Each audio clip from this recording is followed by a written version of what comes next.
Bom, vamos à apresentação do meu trabalho de conclusão de curso 1, que será a avaliação do potencial de geração de energia a partir de resíduos urbanos, um estudo de caso para Lima Duarte. Eu sou Matheus Almeida, como você já me conhece. Bom, Lima Duarte é uma cidade localizada entre as montanhas da Zona da Mata Mineira. Possui em seu território belezas naturais, tal como o famoso Parque de Bitipoca. Como vocês podem ver pela foto aqui, apresenta essas paisagens exuberantes. Assim como a pequena Lima Duarte também, que está cravada no meio das montanhas e matas de Minas, conforme essa foto aqui, que é bem do centro da cidade, né? Só tem um pequeno porém, apesar da cidade ter todas essas belezas naturais, né?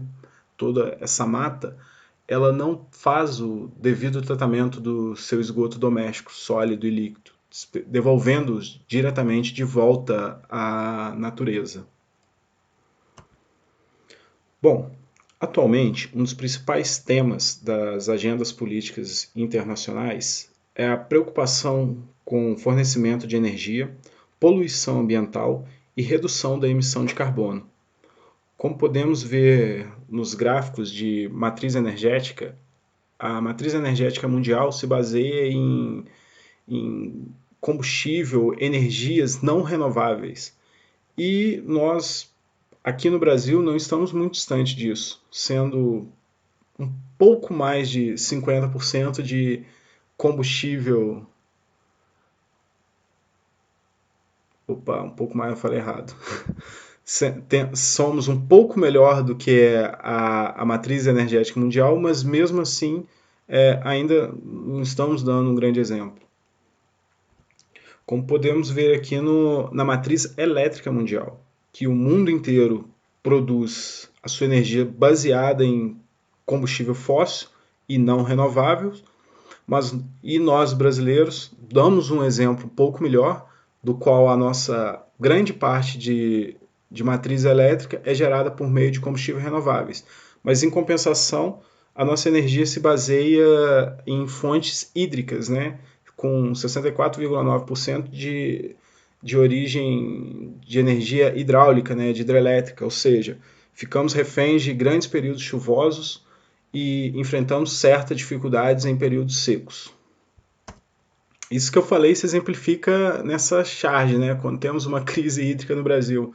Se faltar energia, eu vou levar um peixe elétrico para casa, né? Brincadeiras à parte, o que motivou esse estudo foi a questão de que a biomassa é uma fonte abundante no nosso território. Ela, como tem a sua origem em material orgânico, animal, vegetal, industrial, ou como é o nosso caso de estudo, resíduos urbanos,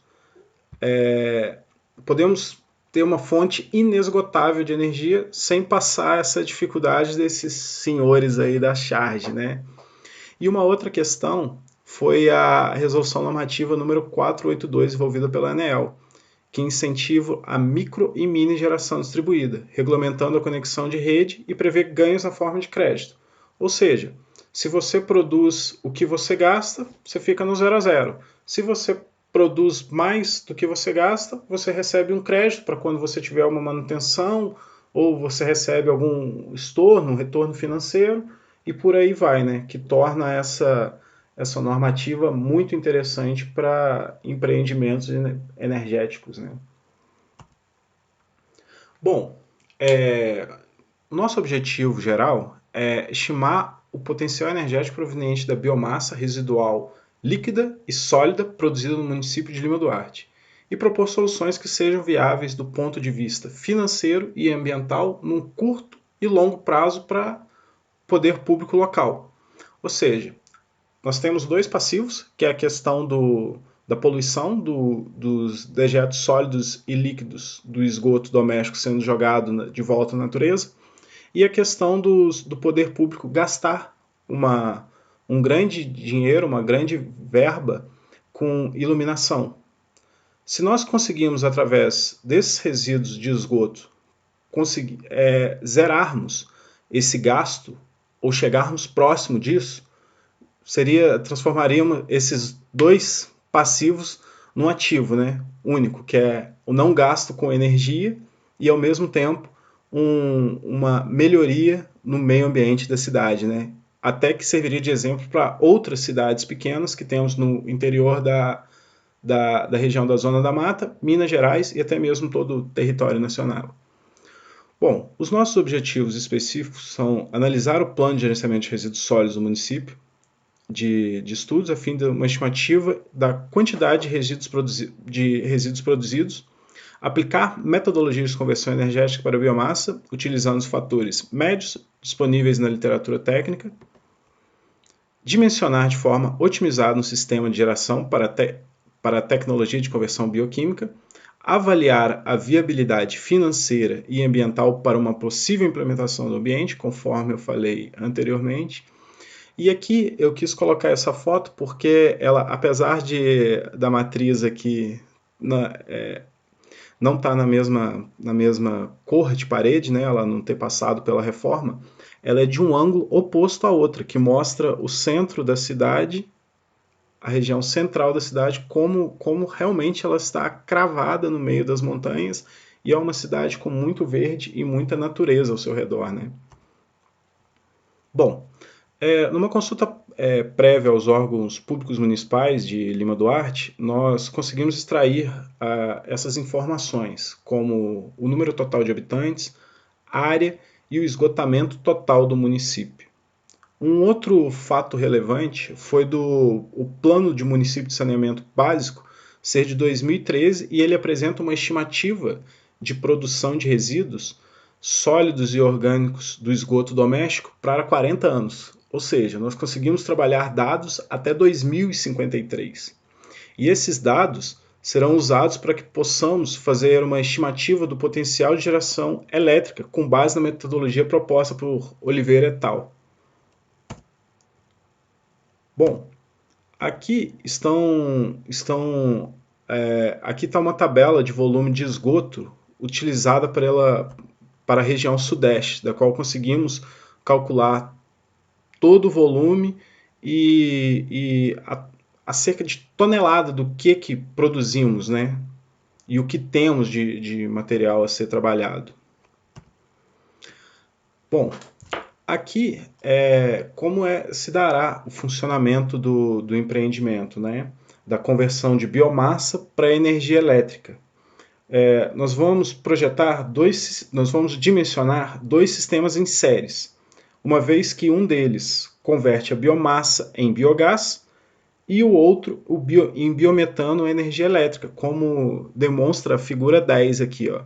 Através de um biodigestor que será parecido com esse da figura 9, chamado Lagoa Aberta, é produzido o biogás, que passa por uma unidade de purificação, de lá sai o biometano, que irá alimentar um grupo de motogeradores conectado a uma rede de distribuição que assim fará o crédito de energia conforme a demanda dos prédios públicos. Pelo menos é o que desejamos, né? Que chegue pelo menos próximo ou zere isso. Bom, o empreendimento em si, ele é composto pelo biodigestor de Lagoa Coberta, aqui sim uma foto de R$1 e não um esquema, que é responsável pela biodigestão anaeróbica, e o conjunto de motogeradores a gás. Esse sistema ele será obtido de uma forma otimizada por algoritmos e ferramentas de programação linear inteira, porque vocês vão ver mais à frente na etapa de dimensionamento que o seu custo é de acordo com a sua potência e os valores não são fixos e é necessário um algoritmo, um sistema mais inteligente para que possamos dimensionar isso.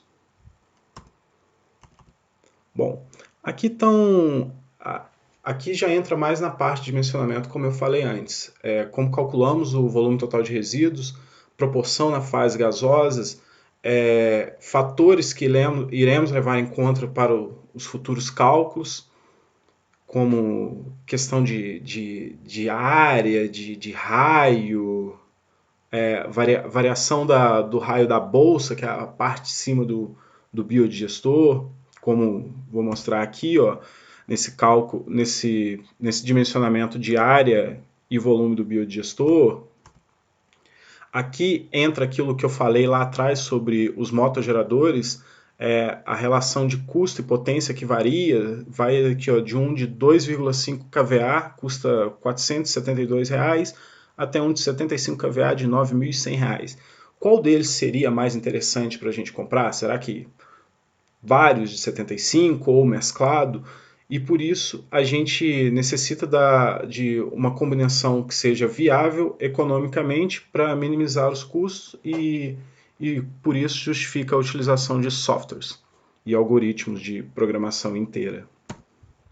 Bom, aqui uma outra tabela com a questão de orçamento de serviços necessários para a construção do biodigestor, né, que vai desde uma limpeza, escavação, até a instalação de tubos de PVC, e os seus custos de acordo com metro quadrado ou metro cúbico.